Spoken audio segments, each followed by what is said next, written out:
Tonight on Titeline, an exclusive interview with self-styled health and wellness shaman Dr. Lawrence Atop, answering allegations that he is in fact just a figment of the imagination of this man, our good friend and compatriot Christopher C. Salvita. Tonight we ask the question, can imaginary friends be dangerous? Good evening, I'm James Earl McCornfeld-Filet. Tonight we walk the tight line between truth and fiction as we interview popular spiritual figure Dr. Lawrence Atop in the wake of explosive legal claims that he does not exist, at least not in the traditional sense. Celebrities and heads of state who have sponsored Dr. Atop's far-flung political and spiritual initiatives are widely condemning the doctor tonight. Candy, I understand we have Dr. Atop on the line. Dr. Atop, you are live on Titeline. Thank you for having me, Jimmy. The name is James Earl McCornfeld-Filet. Dr. Atop, you've been called a savior, a visionary, a charlatan, a freak, and everything in between. Cost of doing business in the spiritual mindfulness industry, I expect. But how do you respond to charges of non-existence outside of the fictional realm? We is not threatened by such charges, Jimmy. In fact, I challenge The name is James, Doctor. I challenges thee to prove that you is not a fictional character. Or perhaps you's mind is the only mind. And as the only mind, it is Dr. the Atop, only mind Dr. which Atop, perceives with that respect, which... We're not talking about me here. We're addressing specific, serious charges that you are the byproduct of the mind of one Christopher C. Salvita. I think I'm pronouncing that correctly. A dear friend who is engaged with his community, stands up for the rights of his coworkers, visits sick friends, and is basically the embodiment of a conscientious, kind, intelligent, and upstanding citizen. So the question is, how did you, who has been described as a money-grubbing, rapacious narcissist, a psychologically abusive cultist, and even as a babbling lunatic, how could you have emanated from the imagination of such a good and decent man? What is truth, Jimmy? What is fiction?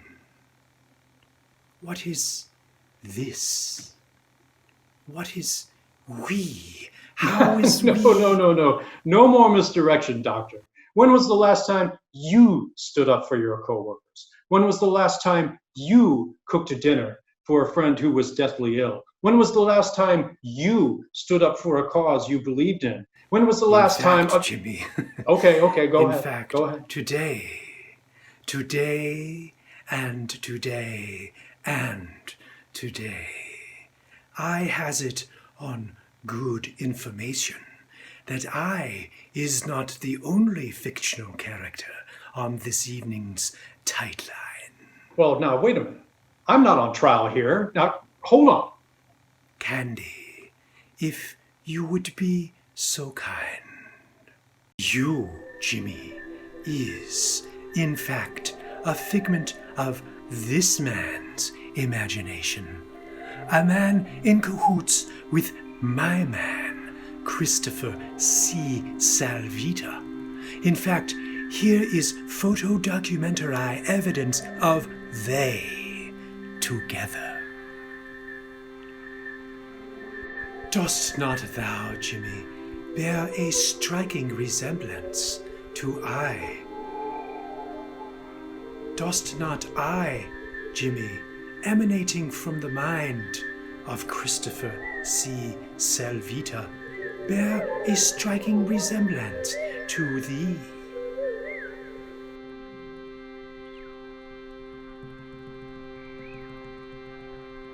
When we shouts, Jimmy, let us ensure that we shouts from without the confines of a house of glass. And when we point out the mote in we's neighbor's eye, let us not forget the plank in we's own. You know what? I'm not going to sit here and be spoken to like this. I'm an award-winning investigative journalist, for Christ's sakes, with a reputation. This is libel. This is slander. Dr. Atop, you will be hearing from my attorney. I will see you in court. God damn it. Got it. Jimmy? Jimmy? Is you in there, Jimmy? Well, I suppose that's a wrap for this evening's edition of Titeline.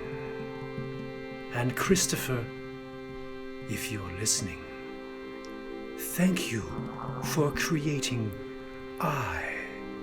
Thank you for creating we. And remember, you is